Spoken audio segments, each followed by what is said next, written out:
మనకి ఇక్కడ constant judgement. ఈ జడ్జిమెంట్ వద్దు మర్రో అనే కదా మనం ఇక్కడి నుంచి అక్కడికి పారిపోయింది. బొట్టు దగ్గర నుంచి జుట్టు వరకు, గాజుల దగ్గర నుంచి డ్రెస్ వరకు, పద్ధతులు పాటించడం దగ్గర నుంచి ప్రతి పండగ ఓపిక ఉన్నా లేకపోయినా చేయడం వరకు.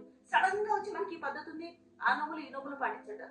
సడన్ గా వచ్చి అసలు ఇది వద్దంటారు, సడన్ గా వచ్చి ఇంకేదో అంటారు. ఎప్పుడు చూడు ఎవరో ఒకరు పిలుస్తూనే ఉంటారు.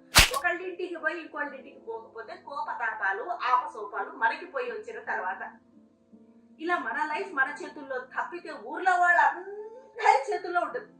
ఇక్కడ ఉంటే గనక హస్బెండ్ తో మనకి అసలు టైం స్పెండ్ చేసే స్కోప్ ఉండదు. ఎందుకంటే అదో పెద్ద స్కామ్.